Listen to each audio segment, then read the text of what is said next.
हाँ, मैंने जैसे रेफरेंस बुक्स जैसे कि लक्ष्मीकांत है और स्पेक्ट्रम है, ये सब फॉलो किए थे। और स्पेक्ट्रम में मैंने आईएएस के टाइम ही खुद के शॉर्ट नोट्स बना लिए थे। फिर मैं आईएएस के टाइम भी वही पढ़ती थी और आरएस के टाइम भी मैंने वही शॉर्ट नोट्स फॉलो किए थे। और इन्वायरमेंट का जैसे क्वेश्चन इस बार भी 2023 वाले में भी इन्वायरमेंट का क्वेश्चन काफ़ी आया था, तो मुझे उसी का फ़ायदा मिला था कि मैंने आईएएस में इन्वायरमेंट का जो क्वेश्चन है वो काफ़ी अच्छे से किया था और खुद के नोट्स बनाए हुए थे और मेरे नोट्स में से ही क्वेश्चन आ गए थे लगभग। तो अगर शॉर्ट नोट्स बनाओगे आप तो वो जैसे कि 2 दिन ही होते हैं, आरएस के पेपर 2 दिन लगातार चलते हैं, उस टाइम अपनी बारी बारी बुक तो नहीं पढ़ सकते। तो अगर शॉर्ट नोट्स बनाओगे आप तो वो आप अच्छी तरीके से उसको रिवाइज़ कर पाओगे, क्योंकि रिवीजन नहीं होगा तब तक वहाँ पे प्रॉपर चीज़ें याद नहीं आएगी आपको। अगर रिवीजन एक दिन पहले भी अगर एक दोनों सब्जेक्ट का रिवीजन कर लिया जाए अच्छे तरीके से, तो क्योंकि वैसे तो अपन को सब कुछ याद होता है, लेकिन एक बार की पॉइंट अगर देख ले अपने जाने से पहले तो वो अच्छी तरीके से अपन को याद रहेंगे और अपन अच्छे से लिख पाएंगे उसको। और मेंस आंसर राइटिंग के बारे में, क्योंकि मैंने यूपीएससी के काफ़ी टेस्ट लिखे थे, तो मुझे ये जैसे डायग्राम बनाना, मैप बनाना, ये मुझे काफ़ी अच्छी तरीके से आते थे पहले से ही, तो मैंने इसका ही यूज़ किया था। 2021 में मेरी हालांकि इतनी तैयारी नहीं थी, क्योंकि 4-5 महीनों में मेंस हो गया था, उस दौरान ही मैंने मेंस की तैयारी की थी। तो उस टाइम मेरा मेंस क्लियर होना ही सिर्फ आईएएस की बदौलत और वो जो मेंस आंसर राइटिंग थी उसकी वजह से ही थी। अगर मेंस आंसर राइटिंग आप अच्छे से करोगे और उसको सीरियसली फॉलो करोगे तो आपको कोई नहीं रोक सकता इस आरएस की जर्नी में सफल होने से। फोर्थ पेपर हिंदी इंग्लिश से, जिसने मुझे 2023 में काफ़ी परेशान किया, 2021 वाले पेपर में काफ़ी परेशान किया था। और उस पेपर को देख देख के, उस नंबर को देख देख के मैं बहुत दुखी भी हुई थी कि 74 ही नंबर आए मुझे। लेकिन फिर मैंने उस पर काम किया कि हिंदी की जो राघव प्रकाश की बुक है वो पढ़ी, नवीन हिंदी की जो बुक है उसको पढ़ा। और संधि संधि के क्वेश्चन आते हैं, संधि से ही उपसर्ग और प्रत्यय के क्वेश्चन भी अपन इजीली कर सकते हैं अगर संधि को अपन अच्छे से पढ़ ले। तो मैंने रोज़ एक एक संधि का टॉपिक उठाया, जैसे कि स्वर संधि होगी ऐसे करके, और रोज़ मैंने 2 से 3 घंटे हिंदी इंग्लिश को किया था। और रेगुलर जो, और इंग्लिश का क्योंकि अपना हाथ थोड़ा टाइट रहता है इधर वालों का, क्योंकि अपने हिंदी मीडियम से होते हैं शुरू से और गवर्नमेंट स्कूल में पढ़े होते हैं, तो इंग्लिश अपन को इतनी आती नहीं है। लेकिन अगर लिखना लिखना है कुछ भी मतलब अच्छे से, ऐसा नहीं है कि कुछ छोड़ के आ जाओ, क्योंकि छोड़ के आ जाओगे तो कुछ नहीं दिया जाएगा उसमें। अगर लिख के आओगे तो एक आधा नंबर दिया जाएगा, वो आपको फ़ायदा ही देगा। इसलिए जो टेस्ट है उसका भरपूर यूज़ करो। और टेस्ट में अगर आपको कोई भी टॉपिक, पैराग्राफ वगैरह या कोई भी लेटर वगैरह दिया जाए, आपको नहीं आता है तो भी उसमें लिखने की ट्राई करो। यहाँ कोई अपन को जज करने नहीं बैठा, कोई जज करेगा उसको कोई मतलब नहीं है। अपन को खुद के स्तर पे अपना मूल्यांकन करना है और आगे बढ़ना है। तो ये घबराना नहीं है कि कोई क्या सोचेगा कि मैंने क्या लिखा है इंग्लिश में। मैंने तो खुद नहीं, आप अगर मैं आगे जाके कॉपी शेयर करूँगी आप खुद देखोगे कि ये क्या लिखा है इसने, लेकिन मैंने कोशिश की लिखने की। तो धीरे धीरे अगर कोशिश करोगे लिखने की, 2021 में मेरी इंग्लिश बहुत ख़राब थी, लेकिन 2023 तक मैंने लगातार राइटिंग प्रैक्टिस की थी, तो उससे मेरी इंग्लिश इतनी हो गई थी कि मैंने पैराग्राफ वगैरह उसमें एक भी लाइन नहीं छोड़ी और सारा भर के आई थी मैं। चाहे कुछ भी लिखा हो, वो नहीं है, टॉपिक रिलेटेड सब लिखा था। ग्रामेटिकल मिस्टेक तो हो सकती है, वो हिंदी मीडियम की स्टूडेंट है उसमें अपने कुछ नहीं कर सकते। लेकिन अगर अच्छे से रोज़ इंग्लिश को पढ़ोगे 1-1.5 घंटा तो इंग्लिश आपको अच्छा आउटपुट देगी ऑफकोर्स।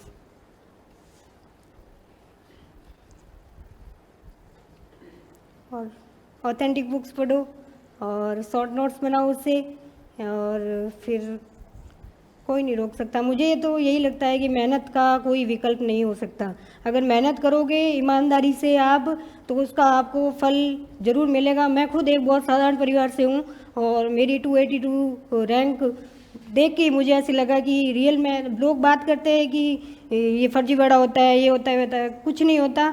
सब अगर अच्छे से ढंग से मेहनत करोगे तो आपको कोई नहीं रोक सकता। मैं खुद यहाँ पे आपके सामने एक एग्जांपल हूँ इसका, कि मैंने खुद ने मतलब दिन रात बहुत ज़्यादा, मैं तो खुद जब याद करती हूँ तो अब ऐसे लगता है कि कितना वो कठिन दौर था जब हमने तैयारी की थी। और लोगों के ताने वगैरह मिलते ही हैं कि छोटी जॉब लग जाओ एक बार।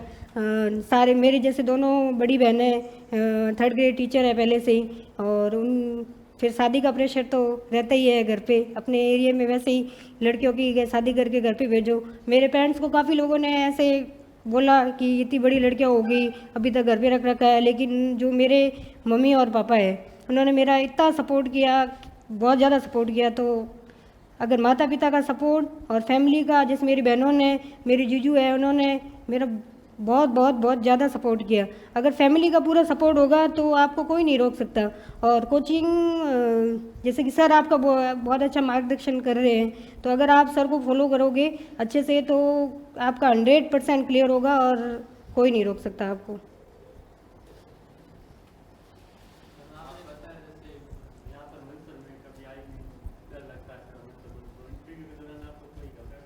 इंटरव्यू क्यों, काफ़ी, जैसे कि 2021 में मैंने पहला मॉक दिया था ना, तो उस टाइम मुझे ज़रूर पहला मॉक देने गई थी, तो मुझे माइंड पूरा ब्लैंक हो गया था कि क्या आरएस क्यों बनना है। वो ऐसे पूछ रहे हैं तो भी जवाब नहीं आ रहा है कि क्या ये क्या क्वेश्चन पूछ रहे हैं, कुछ आ ही नहीं रहा क्या क्या, और आप में क्या क्वालिटीज़ है। अपन ने तो कभी सोचा ही नहीं होगा कि क्या क्वालिटीज़ है अपन में, क्या कमियाँ हैं। तो यही चीज़ है कि वो तो धीरे धीरे जब आप मॉक्स वगैरह इंटरव्यू वगैरह दोगे ना, तो वो एजिटेशन निकल जाएगी आपकी कि अपन को क्या बोलना है, क्या करना है। वहाँ पे मॉक्स दोगे रेगुलर तो वो बोलने की प्रैक्टिस भी हो जाएगी आपकी और फ्लो भी बन जाएगा आपका और सब कुछ अच्छे से होगा।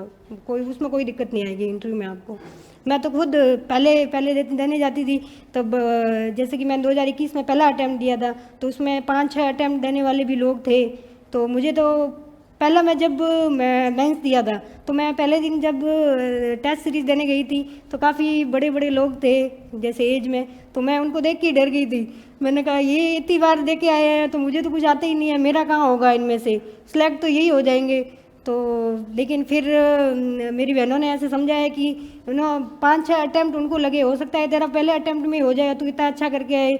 तो मैंने उसी पे काम किया और अच्छे तरीके से मैंने कहा मेरे को कुछ भी करके मेरे को रैंक लेके ही आनी है। मेरा शुरू से ही यही था, मैंने किसी और एग्ज़ाम की तैयारी नहीं की। लेकिन हालांकि अभी जैसे ये 2024 का पेपर देने के बाद मैं असिस्टेंट प्रोफेसर की तैयारी में लगी थी, लेकिन मेरा कोई मन नहीं था इस तैयारी में। जैसे मैं हमेशा यही सोचती थी कि मेरा आरएस का रिजल्ट आ जाए और उसमें हो जाए और मुझे ये तैयारी ना करनी पड़े, क्योंकि एक इंटरेस्ट होता है खुद का शुरू से। अगर सिविल सर्विसेज में जाने का था अपना, तो वही है कि उसकी तैयारी में फिर मन लगता है और कहाँ मन लगता है। तो कुछ किसी भी चीज़ से डरने की ज़रूरत नहीं है। अगर आपका पहला अटैम्प्ट है तो पहले अटैम्प्ट में भी आप बहुत अच्छे से बढ़िया रैंक के साथ सेलेक्ट हो सकते हो, उसमें कोई दिक्कत की बात नहीं है।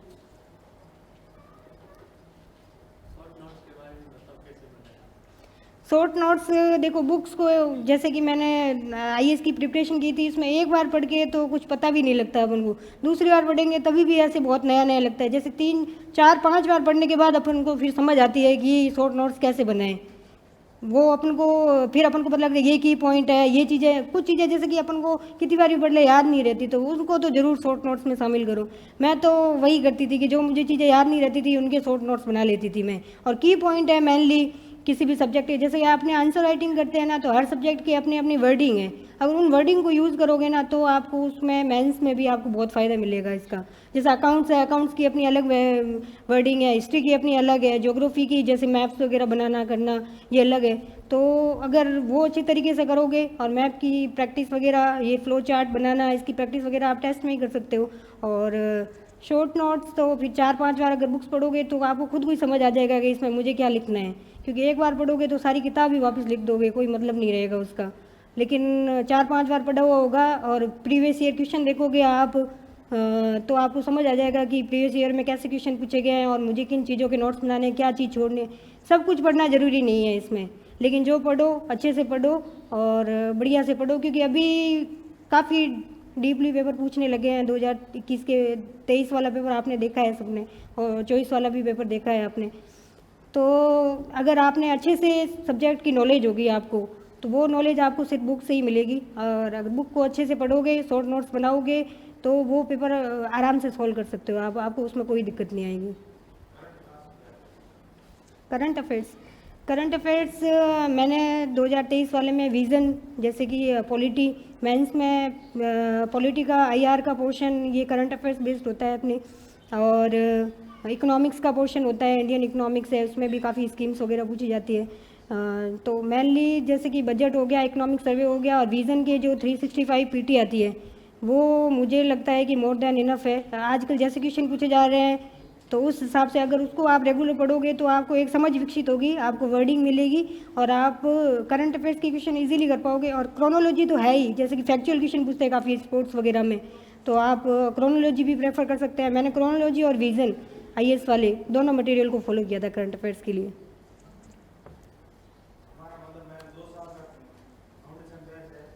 जी सर।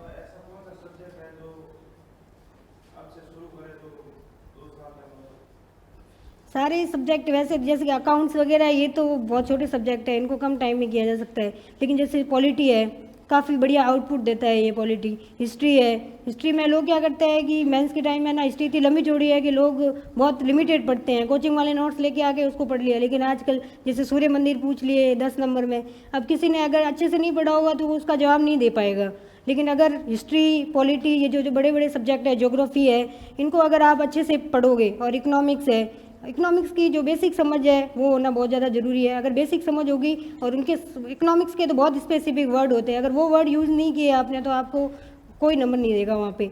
और स्कीम्स वगैरह है तो आप रेगुलर पढ़ोगे तभी आपको स्कीम का नॉलेज होगा। आप 2018 वाली स्कीम भी पूछ लेते हैं, क्योंकि अगर न्यूज़ में रहती है तो वो आप पहले से ही, अगर 2 साल में आप अच्छे से मतलब न्यूज़पेपर वगैरह फॉलो करोगे, सब कुछ फॉलो करोगे, तो आप अच्छे से कर पाओगे उस चीज़ को।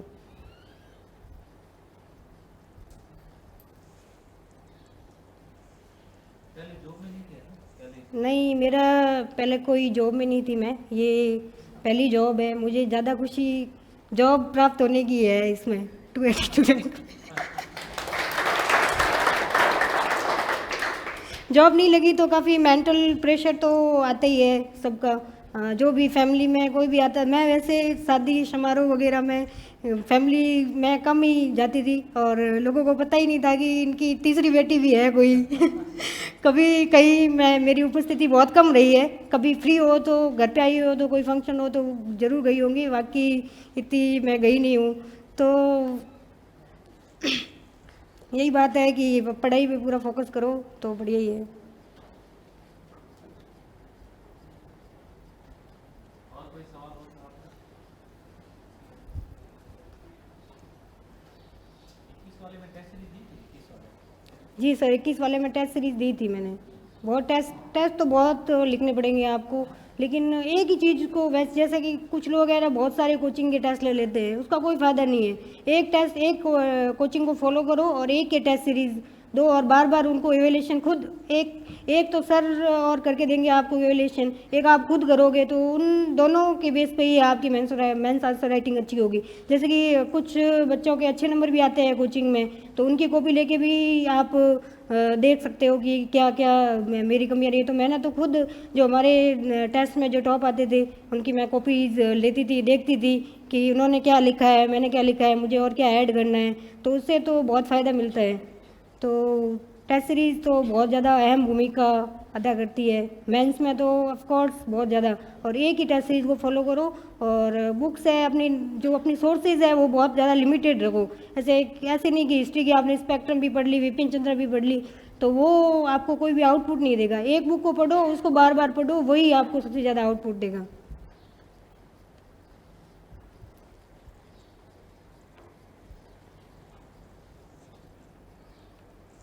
और कोई क्वेश्चन?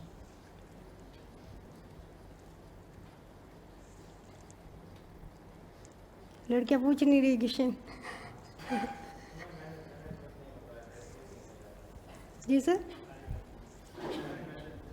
समय मैनेजमेंट नहीं होता। समय तो यार सबके पास बराबर होता है, समय मैनेजमेंट कैसे नहीं होता आपका। समय तो वही है कि सुबह टाइम पे उठो, नहाना वाना, हम तो शाम को नहाते थे, नहाना वाना कोई ज़रूरी नहीं है, ये चीज़ें बहुत सेकेंडरी चीज़ें हैं। पहले पढ़ाई पे फोकस करो, पढ़ना है। मेरा तो हमेशा यही रहता था कि उठते ही पढ़ना है, बस कुछ भी हो जाए। नहाने का तो कभी ऐसे कि बहुत ज़्यादा पढ़ लिया, आप दिमाग में कुछ नहीं जा रहा, तब नहा के आ जाओ और माइंड फ्रेश हो जाता है, फिर वापस पढ़ना स्टार्ट कर दो। तो टाइम मैनेजमेंट तो, टाइम तो खूब मिलता है मुझे ऐसा लगता है। जैसे कि मैं आपको एक और मैं बता देती हूँ, जैसे मैंने मेंस की तैयारी की थी, तो छोटे सब्जेक्ट भी 20-20 नंबर के काफ़ी है इसमें। तो मैं जैसे कि दिन में ऐसे करती थी कि सुबह उठते ही मैं हिंदी इंग्लिश पढ़ती थी, और उसके बाद जो जीएस के जो बड़े पेपर्स है, जैसे कि ज्योग्राफी हिस्ट्री हो गया, इनमें से कोई एक सब्जेक्ट ले लेती थी, और रात को 1-2 घंटे में वो जो छोटे सब्जेक्ट है उनको तैयार करती थी। तो रेगुलर मैं छोटे सब्जेक्ट के टच में ही रहती थी हमेशा, कभी मैंने उनको छोड़ा नहीं। तो मुझे लगता है कि इस चीज़ का मुझे इस तैयारी में फ़ायदा मिला है कि मैंने मतलब एक सेगमेंट में पूरे दिन को बांटा और उस हिसाब से अपना काम किया। तो पूरे दिन को अपना एक निश्चित शेड्यूल बना लो और उस हिसाब से आप काम करोगे तो आपको समय की कभी कमी महसूस नहीं होगी। और समय की कमी तो मुझे 24 घंटे तो खूब लगते हैं। और मैं तो खुद जैसे 7-8 घंटे से ज़्यादा, कोई लोग पढ़े होंगे 14-15 घंटे, लेकिन मैं 7-8 घंटे से ज़्यादा मैं खुद मतलब इतने इससे ज़्यादा, चलो ठीक है एग्ज़ाम आए उससे उस टाइम तो ज़्यादा पढ़ सकते हैं अपने, लेकिन रेगुलर 7-8 घंटे अगर रेगुलर आप पढ़ोगे, कभी चलो ठीक है कुछ काम आ गया, लेकिन ऐसे नहीं कि 3 दिन पढ़ लिए फिर 3 दिन नहीं पढ़े, तो उसका उस चीज़ का कोई फ़ायदा नहीं मिलेगा, क्योंकि ऐसा किया आपने तो पिछला पढ़ा हुआ सब भूल जाओगे। तो अगर कंसिस्टेंसी रखोगे आप और रेगुलर पढ़ोगे आप तो सिलेबस अच्छे से कर पाओगे और अच्छे से आप बढ़िया रैंक लिख के आओगे। छोटे सब्जेक्ट 20-20 नंबर के वो है ना, नोट्स में नहीं आते हैं, आउट बाहर आते, तो उसका कैसे? ये तो यार जनरल समस्या है, हमने 2023 में 24 में दोनों में देखी। तो कोई भी एक सोर्स फॉलो कर लो, आए ना आए, अब नहीं आएगा तो सबके ही नहीं आएगा और आएगा तो सबके ही आएगा, तो इसमें वो कुछ नहीं कर सकते। लेकिन अपना काम है पढ़ना और जो सिलेबस है उसके हर टॉपिक को क्लियर करना। और छोटे सब्जेक्ट अगर आप आरबीएससी के बुक से वगैरह से इनसे पढ़ोगे, मैंने तो नहीं पढ़ी, मैं तो झूठ नहीं बोलूँगी, लेकिन आजकल जैसे कि आरबीएससी का ट्रेंड चेंज हो रहा है तो आप आरबीएससी की बुक्स है वो रेफ़र कर सकते हो, उनसे पढ़ सकते हो। मुझे तो अकाउंट्स, क्योंकि अपना कोई अकाउंट से लेना देना ही नहीं रहा है, अगर अपनी बुक लेके बैठ जाएंगे तो अपन को समझ भी नहीं आएगा उसमें से। तो अगर नोट से पढ़ोगे तो लगभग मतलब 15-20% जिसके जितना सबको आता है उतना आ ही जाएगा। बाकी जो बड़े सब्जेक्ट है उनकी भूमिका ज़्यादा होती है मुझे लग रहा है, तो बड़े सब्जेक्ट को अच्छे से तैयार करोगे तो आपको वहाँ कवर हो जाएगा आपका।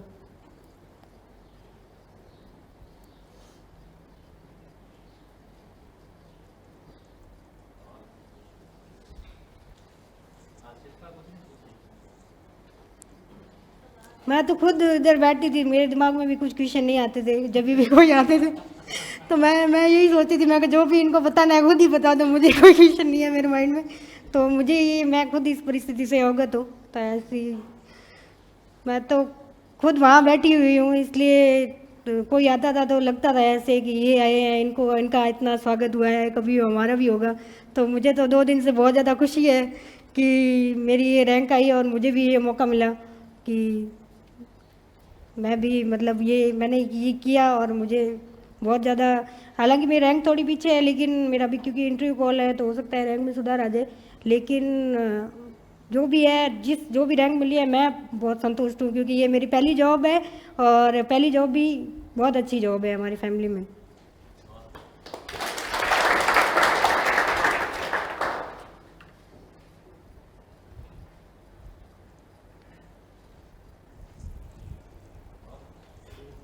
खुशबू पूछ ले कुछ। हाँ? आगे पीछे से कुछ निमला।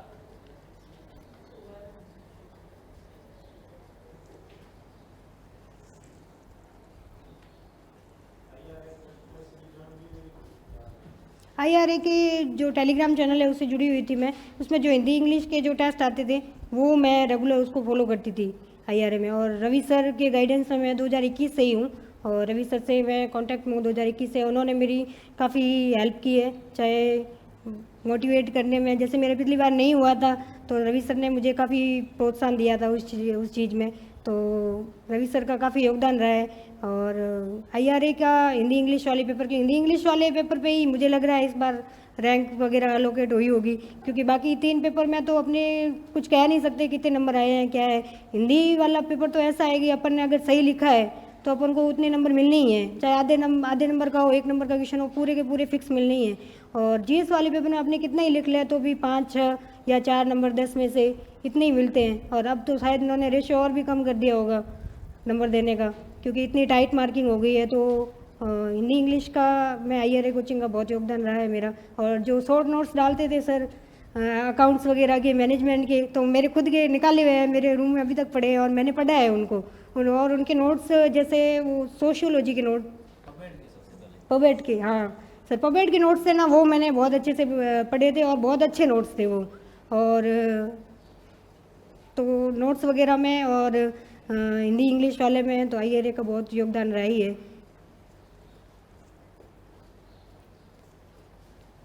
ये मैटर नहीं करता कि अपने कहाँ से कोचिंग कर रहे हैं, क्या कर रहे हैं, लेकिन अपन अगर बहुत ईमानदारी से अगर उस चीज़ को फॉलो करेंगे, अगर आप सबको ईमानदारी से फॉलो करोगे और ईमानदारी से अगर आप पढ़ोगे तो आप आराम से क्लियर हो जाएगा। ऐसा कोई दूसरे कोचिंग वाले कुछ अलग नहीं पढ़ा रहे, यही वही पढ़ा रहे हैं। तो आप अगर ऐसे मत सोचो कि ये बाड़मेर जैसे एरिया में हम बाहर जाएं जयपुर कोचिंग करने। मैं तो जयपुर कभी नहीं गई, मुझे ही देख लो। मैं तो जयपुर सिर्फ मॉक देने गई थी, मॉक देने तो मजबूरी है, वहाँ तो जाना ही पड़ता है।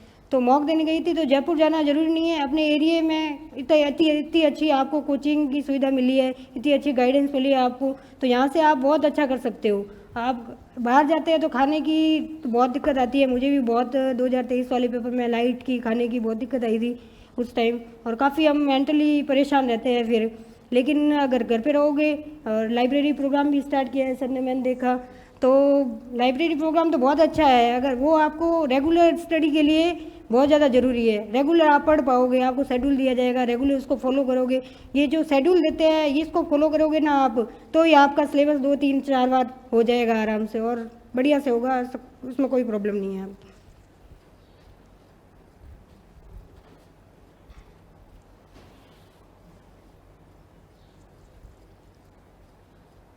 कोई मन में पूछ लो।